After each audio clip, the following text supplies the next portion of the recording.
So Khabbab, he was literally put on a stake. He was being persecuted in a way that he'd be hung over a fire, and like a spit, and shirtless, and they'd hold him there, and his entire back had become lacerated with burns. Even like his skin would melt, like kind of his skin, and they'd take him off. And then they'd wait for him to heal up a bit, and then they'd put him back. Yeah, you can't imagine this. And then he came to the Prophet ﷺ. He was like, he said, Udu alayhim ya Rasulullah. He goes, that's it, khalas. Make a dua, just end it. Take them out. Yeah, just do a dua that they finish. And he said, La Khabbab. And actually the Prophet ﷺ said when he came to him, Sayyidina Nabi ﷺ was reclining and he sat up, at his protest, and he said, Ya Khabbab.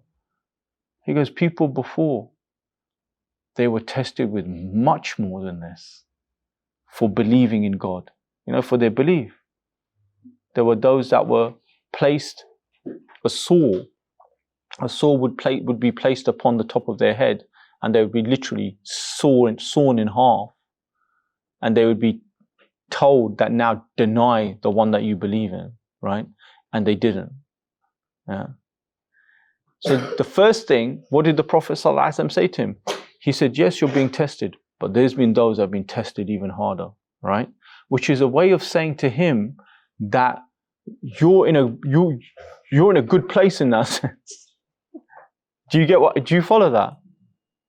This is where we know we struggle. We compare, what do? We compare our affliction with those who have no afflictions. And suddenly, what do you think you're depressed? Astaghfirullah, of course you're going to be depressed.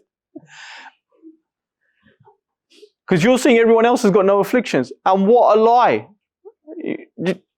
It's a lie, right? I mean, we all know it's not true. Who hasn't got? Everyone's got afflictions. Who hasn't? Or they've got what they say, hamum, like concerns, anxieties, worries. Who hasn't? It's impossible. You don't in the dunya. Impossible, especially once you're, of a certain age and you're married and you've got children. No way. It's impossible. Yeah?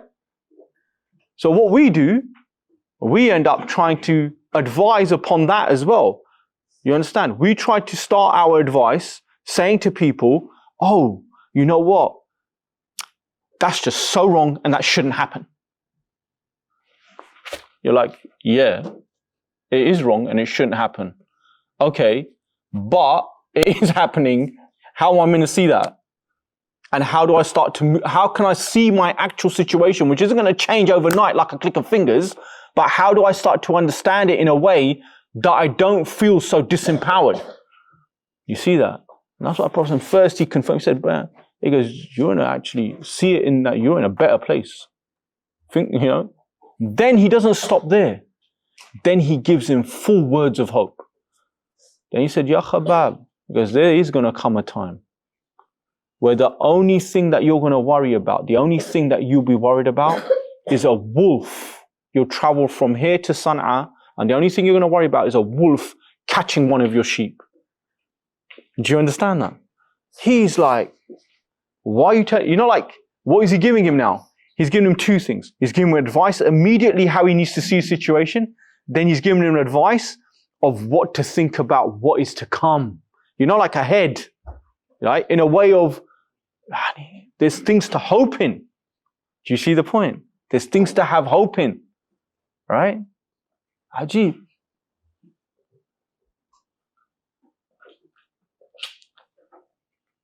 And this is why Khabbab didn't just say to him, or the Prophet didn't just say, oh, you know what?